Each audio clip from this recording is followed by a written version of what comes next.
वोच्छं नम्यूणनेमिणाहं सच्चजिट्ठे रमण मंगिसंयुगं बंधुदय सत्यजुत्तम ठाण समुकित्रणं वोच्छं नमो वरिहंताणं नमो सिद्धाणं नमो आयर्याणं नमो वच्छायाणं नमो लोये सर्वसाहुणं। बोले परम पूज्य आचार्य श्री परम पूज्य आचार्य श्री नेमी चंद्र सिद्धांत चक्रवर्ती मुनि महाराज की जय। परम पूज्य आचार्य गुरुवर श्री विराग सागर जी गुरुदेव की जय। परम पूज्य आचार्य गुरुवर श्री विनम्र सागर जी गुरुदेव की जय। द्वादशांग जिनवाणी माता की जय। अब यहाँ पर चलते हैं अपन। कल स्थान देख रहे थे कि कौन सी प्रकृति, कितनी प्रकृतिबंध के स्थान में कितने स्थान बन सकते हैं, तो ये चर्चा अपन कर रहे थे। ठीक है, ये गाथा नंबर अपन ने 531 पढ़ी थी। हाँ, 532 से 535 तक हो गई थी। हाँ, 536। चलो। सन्निस्समणुस्सस्य ओघेकदरं तुमिच्छभंगाहु छादालसयं अट्ठय विधियेवत्ति ससयभंगा।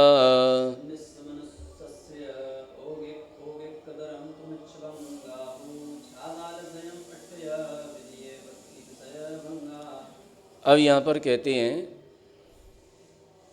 कि संगी, पर्याप्त, पंचेंद्रिय, त्रियंच सहित 29 प्रकृतिक बंध स्थान और उद्योत सहित 30 प्रकृतिक बंध स्थान में तथा पर्याप्त मनुष्य सहित 29 प्रकृतिक बंध स्थानों में 6 संस्थान, 6 सहनन एवं व्याहयुगति, स्थिर, शुभ, सुभग, सुस्वर आदि यशस कीर्ति युगल में से किसी एक प्रकृति का बंध संभव है। अतः यहाँ पर इनको परस्पर में गुणा करने पर मिथ्यात गुण स्थान में 4608 भंग होते हैं।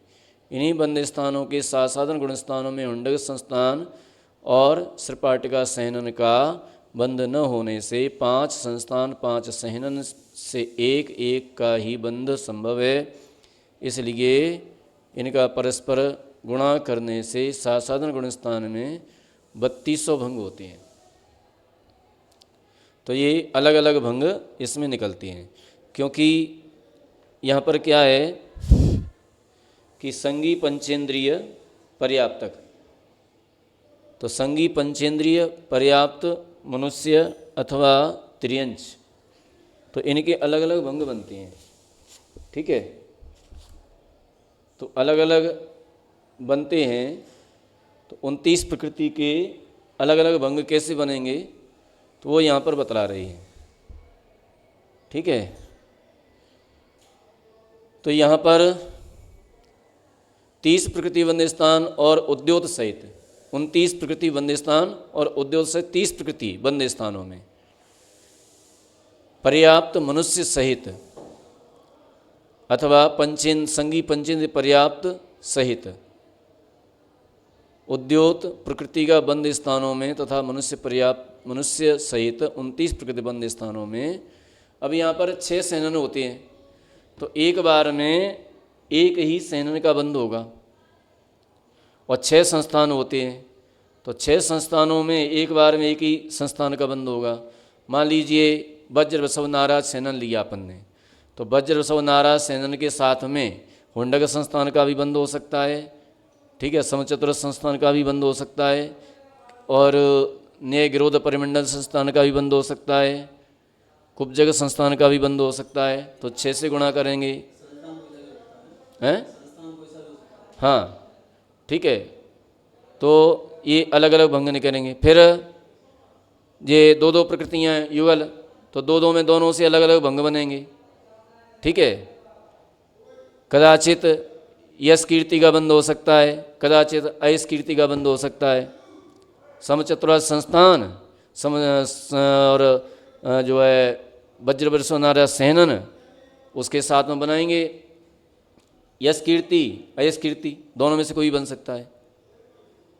ठीक है, तो ये भी हो सकता है। इसके अलावा तो बस ऐसे ऐसे ही भंग बनते जाते हैं, ऐसे भंग बनाते जाओ। मान लीजिए भंग बनाओ समचतुर संस्थान, ठीक है, वज्रस्व नाराज सहनन, ठीक है, यश कीर्ति, यश कीर्ति, फिर अयश कीर्ति का बनाओ। और इनमें से शुभ अशुभ दोनों प्रकृतियां दे रहे हैं ना, दोनों में से दोनों के जोड़े जोड़े से बनाते जाओ। जिस जगह टोटल करेंगे तो इतने भंग आ जाएंगे, 4008 भंग बन जाएंगे। जैसे पहले अपन ने ली वज्रस्व नाराज सहनन समचतुर संस्थान, अब इसके साथ में भंग बना यश कीर्ति, ठीक है, स्थिर, शुभ, सुभग, यश कीर्ति, स्थिर, अयश कीर्ति, स्थिर, कितने भंग हो जाएंगे? तो इस तरह से बनते जाएंगे, ठीक है। अलग अलग लिखना पड़ेंगे और लिख करके और बनाते जाओ इनके। पहले समचतुर संस्थान, वज्रस्व नाराज सहनन, यश कीर्ति। अब यश कीर्ति के साथ में अन्य प्रकृतियाँ शुभ और अशुभ लगा लो, शुभ और अशुभ से बना लो। फिर अयश कीर्ति के साथ में बनाओ शुभ अशुभ से। फिर वंडक संस्थान, वंडक संस्थान, वज्रस्व नाराज सहनन, फिर इसके साथ में इन सभी को लगा लो। तो इस तरह से भंग बनती हैं अलग अलग। तो मिथ्याद गुण स्थान में 29 प्रकृति स्थान के भंग 4608 बनेंगे, 4 या 608, और 30 प्रकृति के भी इतने ही बनेंगे, ठीक है।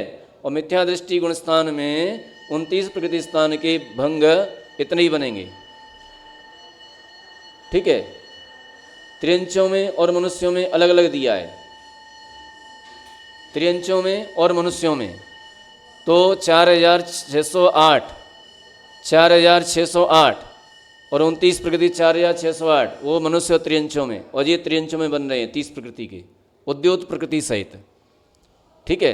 तो इस तरह से ये भंग बन जाती हैं। अब साधारण गुण स्थान में 3200 भंग बनती हैं।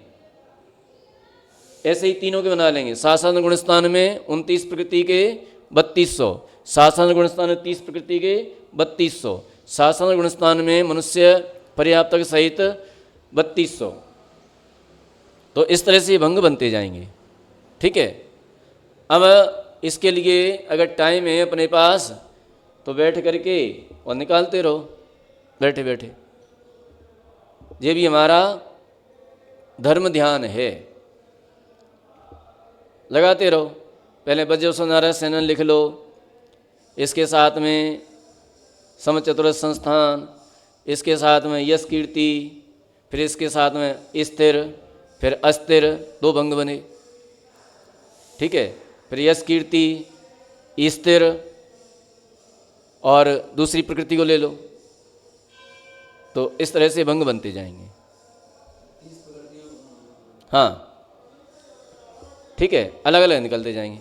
एक बार शुभ का बना लो, एक बार अशुभ का बना लो उसी प्रकृति के साथ में, फिर एक बार शुभ का बना लो, फिर अशुभ का बना लो।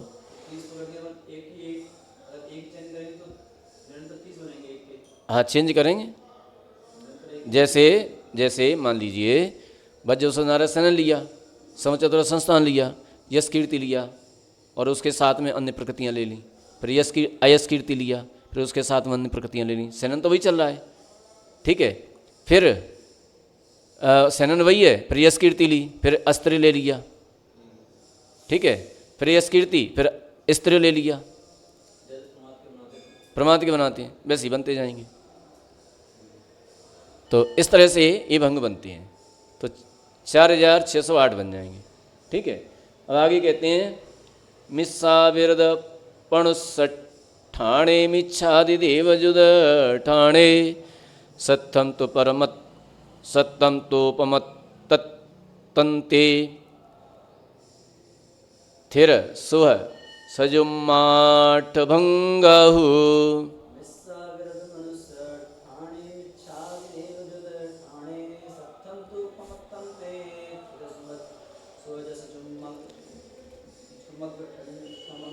अब यहाँ पर कहते हैं कि मिश्र तथा असंयत गुणस्थानवर्ती देव नारकी के पर्याप्त मनुष्य गति सहित, जो देव नारकी बंद कर रहा है, किसका कर रहा है? मनुष्य गति सहित, मनुष्य गति के सहित बंद कर रहा है। तो 29 प्रकृति के स्थान में तथा असंयत देव नारकी के मनुष्य गति पर्याप्त व तीर्थंकर सहित 30 प्रकृति के स्थान में स्थिर अस्थिर शुभ अशुभ यश कीर्ति अयश कीर्ति इन 3 युगलों में से किसी एक एक प्रकृति का बंध होने से 8 भंग होते हैं। यहाँ पर ये 8 भंग बनेंगे। ठीक है। अप्रशस्त संस्थान और सहनन दुर्भग दुस्वर अनादि और अप्रशस्त विहायोगति की बंध विच्छुति साधारण गुणस्थान में हो जाने से, जब अशुभ प्रकृतियाँ चली गईं, मात्र प्रशस्त प्रकृतियों का ही बंध होता है। अतएव संस्थान सहनन आदि की अपेक्षा से भंग नहीं होते। अब यहाँ पर सहनन संस्थान आदि की अपेक्षा से भंग नहीं बनेंगे, क्योंकि उनकी विच्छुति हो जाती है वहीं पर। तो मिथ्यात्वादि गुणस्थानों में, देवगति संयुक्त बंध स्थानों में प्रशस्त प्रकृतियों का ही बंध होता है।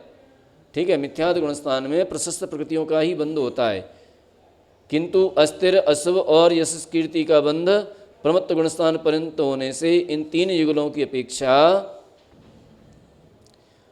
2 का गुणा करेंगे तो 8 भंग संभव हैं।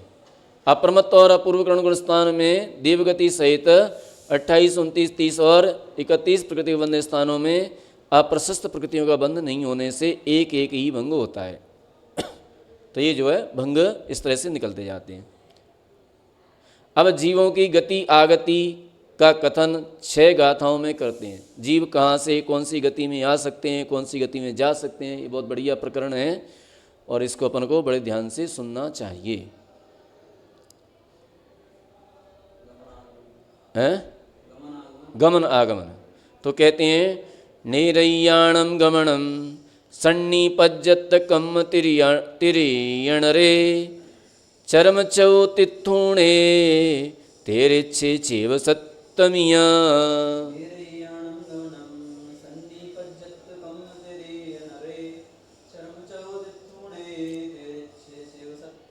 ये गाथा नंबर 538। अब यहाँ पर कौन जीव कहाँ से आ सकते हैं और कौन जीव कहाँ तक जा सकते हैं, ये सारी चर्चा हमारे बीच आ रही है। ठीक है। तो नैरय्याणम गमनम, घर्मादि 3 पृथ्वी वाले नारकी। ठीक है। 3 पृथ्वी वाले नारकी मरण करके गर्भज पर्याप्त सेनी पंचेंद्रिय कर्म भूमिज त्रियंच और मनुष्यों में उत्पन्न होते हैं। ठीक है। घर्मा आदि 3 पृथ्वी वाले। ठीक है।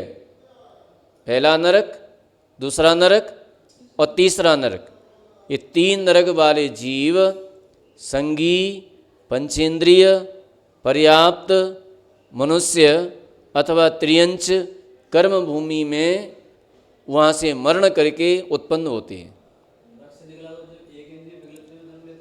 नहीं, केवल पंचेंद्रिय में ही जन्म लेगा, विकलत्रय में उसका जन्म नहीं होता है। ठीक है।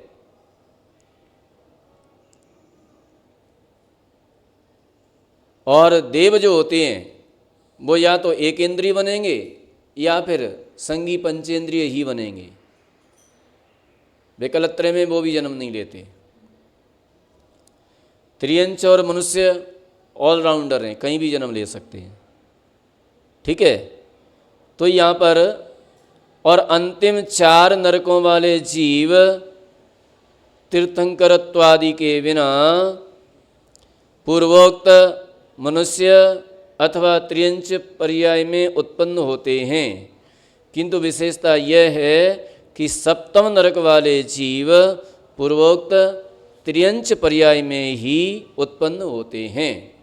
ठीक है। यहाँ पर इनका ये कहना है कि पहले नरक से लेकर के तीसरे नरक तक के जीव संगी पंचेंद्रिय पर्याप्तक मनुष्य अथवा त्रियंच होते हैं, लेकिन वहाँ के जीव तीर्थंकर आदि भी हो सकते हैं, तीर्थंकर हो सकते हैं, अन्य महापुरुषों में जन्म नहीं लेते, तो वहाँ के जीव तीर्थंकर भी हो सकते हैं, तीसरे नरक तक के जीव, ठीक है।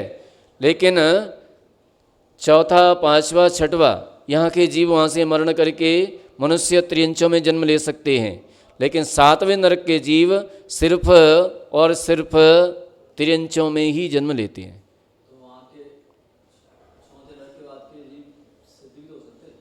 हाँ, हो सकते हैं, मोक्ष तो जा सकते हैं।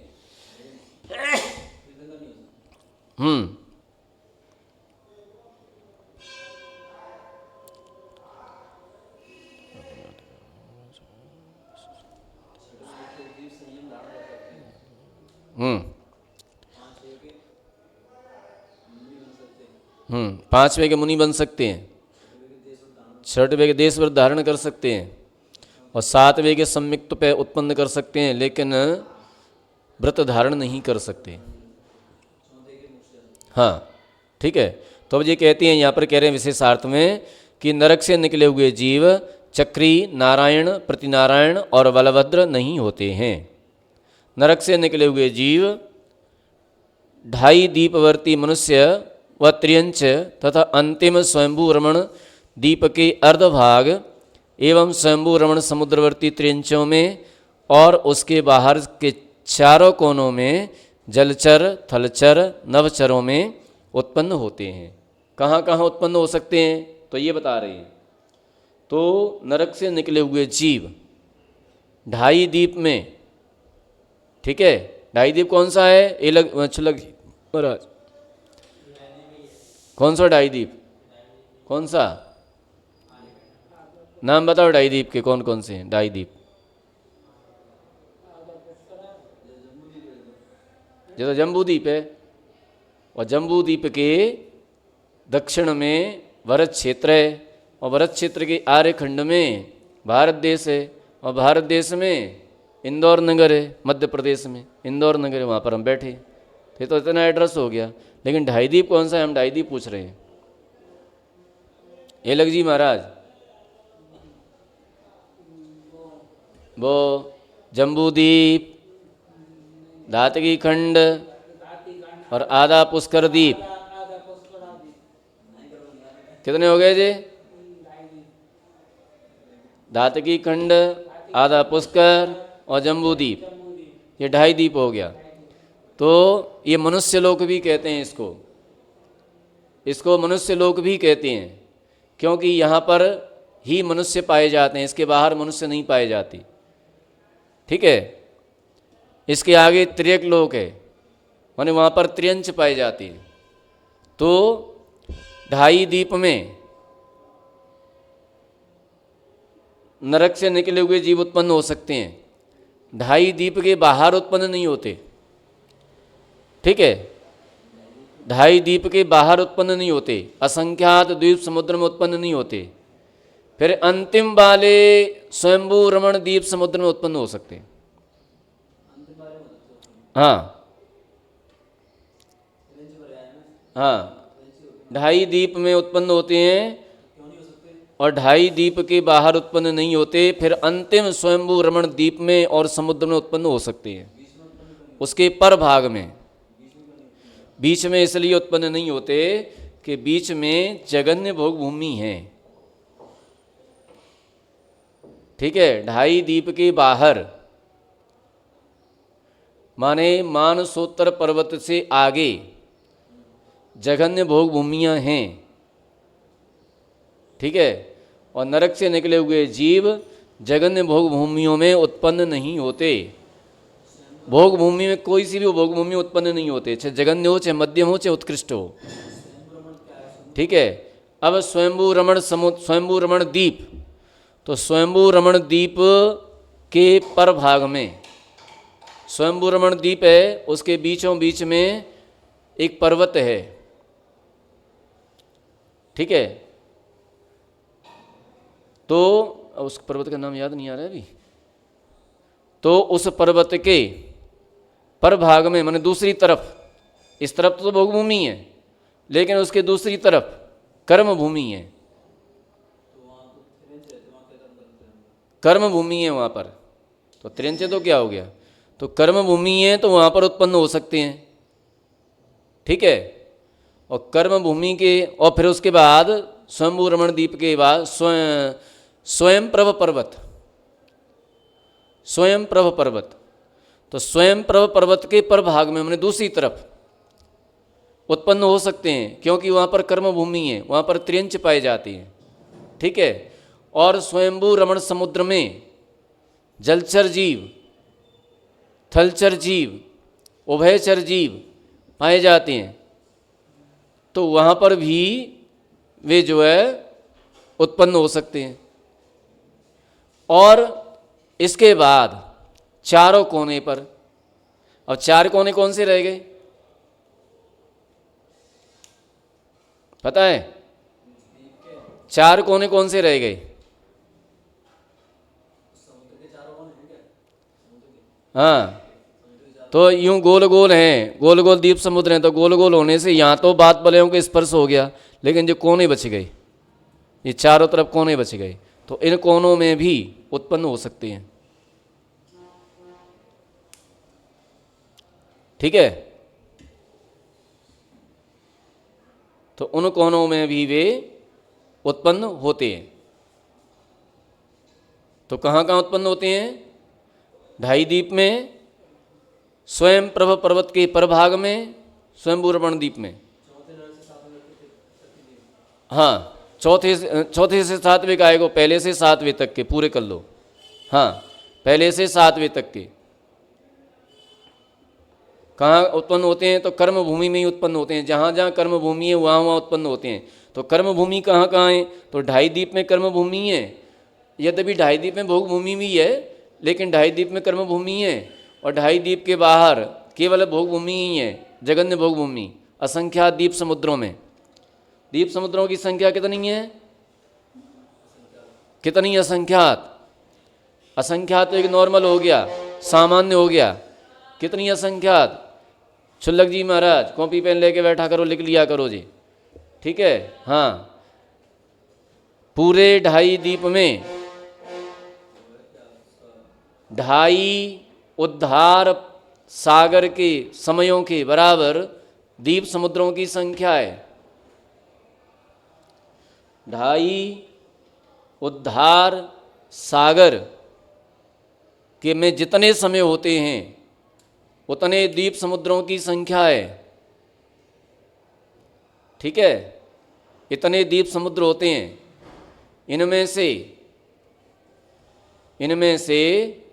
जम्बूद्वीप, लवण समुद्र, धातकी खंड द्वीप, कालोदल समुद्र 4 और आधा पुष्कर द्वीप ये 4.5 और आधा स्वयंभू रमण द्वीप 5 और स्वयंभू रमण समुद्र 6 और इसके बाद 4 कोने, यहाँ यहाँ कर्म भूमियाँ हैं, यहाँ यहाँ ये जीव उत्पन्न होते हैं नारकी।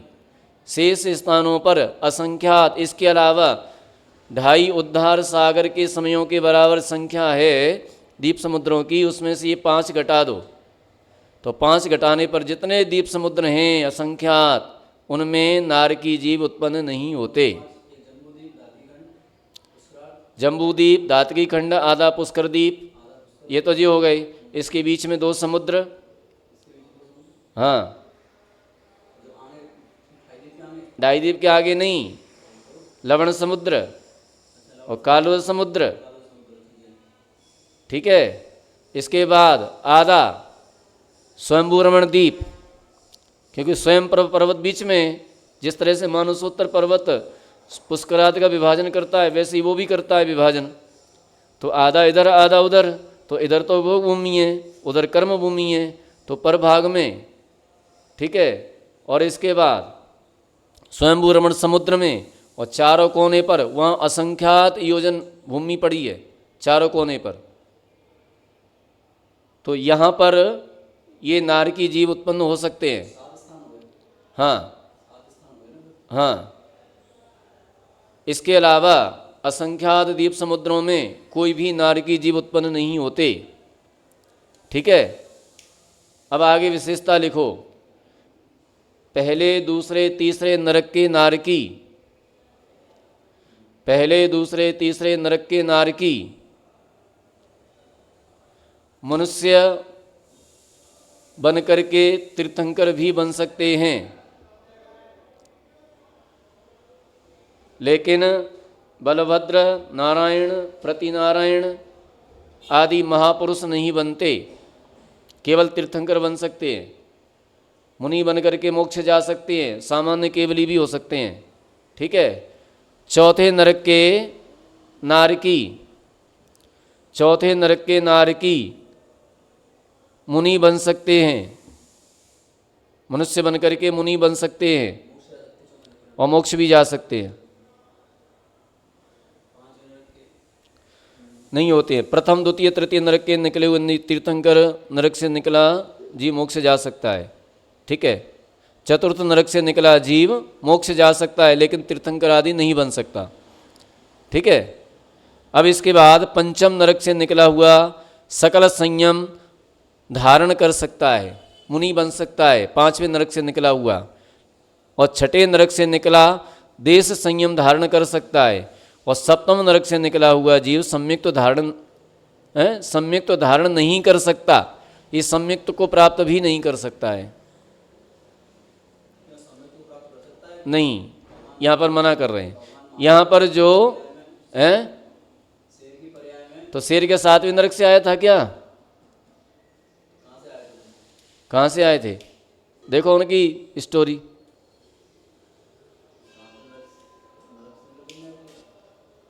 सातवें नरक से नहीं आए थे।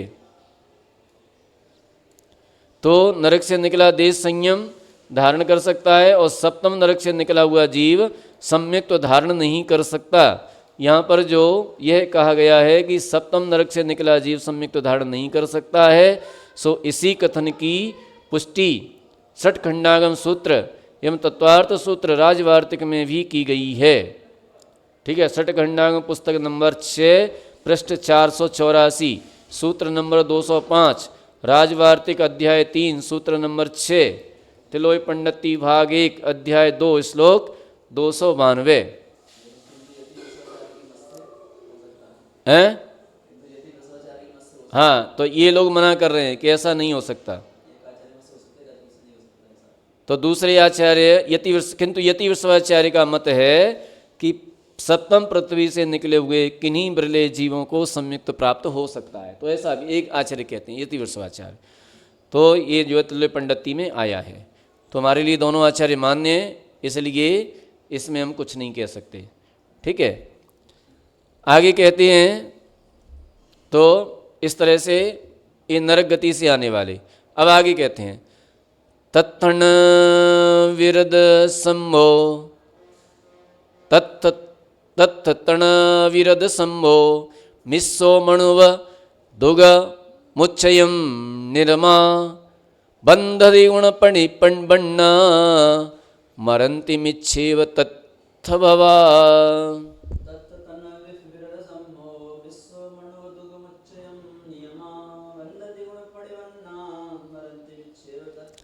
अब कहते हैं कि सप्तम पृथ्वी में असंयत सम्यक दृष्टि और मिश्र गुणस्थानवर्ती जीव अपने अपने गुणस्थानों में मनुष्य गति, मनुष्य गत्यानुपूर्वी और उच्च गोत्र का नियम से बंध करता है। ठीक है। अब सातवीं पृथ्वी में माने सातवें नरक में असंयत सम्यक दृष्टि और मिश्र गुणस्थानवर्ती जीव अपने अपने गुणस्थानों में क्या करते हैं? मनुष्य गति, मनुष्य गत्यानुपूर्वी और उच्च गोत्र का नियम से बंध करता है। तो फिर मनुष्य क्यों नहीं बनता वहां से निकला हुआ जीव? है ना? मनुष्य गति का बंध कर रहा है कि नहीं कर रहा है? मनुष्य आयु को बंद, मनुष्य गत्यानुपूर्वी का कर रहा है, लेकिन मनुष्य आयु का बंध वहाँ पर नहीं होता है। गति का बंध तो कहीं भी हो सकता है, गति का बंध तो कहीं भी कर रहा है, कोई सी भी गति का कर लेता है, लेकिन आयु पर डिपेंड करता है। उस आयु का बंध वहाँ पर नहीं होता है, उसके ऐसे परिणाम नहीं होते कि मनुष्य आयु का बंध वहाँ पर हो सके। ठीक है, उच्च गोत्र का भी बंध होता है वहाँ पर और नियम से होता है। सासाधन व मिश्र व असंयत गुणस्थानवर्ती सप्तम पृथ्वी के नार की जीव जिस समय मरण करते हैं उससे अंतर मुहूर्त पूर्व मिथ्यात्व को प्राप्त कर लेते हैं। ठीक है, वहाँ जैसे ही मरण होता है उनका, तो मरण होने से अंतर मुहूर्त पूर्व, चाहे वो सम्यक दृष्टि हो, चाहे वो सासाधन गुणस्थानवर्ती हो, और चाहे वो सम्यक मिथ्या दृष्टि हो, वे नियम से मिथ्यात्व गुणस्थान में आ जाते हैं। क्योंकि सप्तम गुणस्थान से मरा हुआ जीव नियम से मिथ्यात्व के साथ ही निकलता है। शेष 6 नरकों से, 1 से लेकर 6 नरकों तक जीव सम्यक्त्व और मिथ्यात्व दोनों के साथ निकल सकता है। ठीक है, इस बात का ध्यान रहे। तो इस तरह से ये जो है 539 नंबर गाथा का विवेचन यहाँ पर हुआ। क्या बोला? बना लो ना। कब? फिर बना लो। किसका? किसका?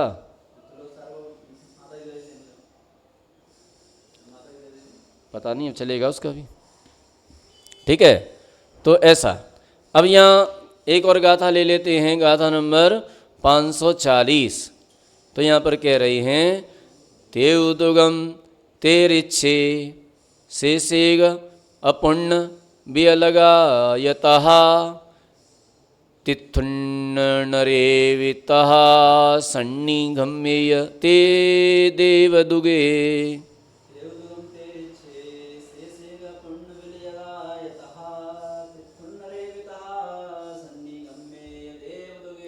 अब यहाँ पर कहते हैं,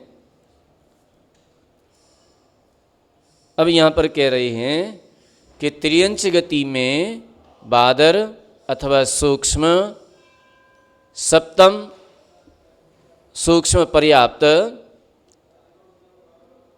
त्रियंच गति में बादर अथवा सूक्ष्म पर्याप्त अपर्याप्त तेजकाय वायुकाय जीव भोग भूमिज त्रियंच बिना त्रियंच गति में नियम से उत्पन्न होते हैं। ये जीव जो है नियम से त्रियंच गति में उत्पन्न होते हैं।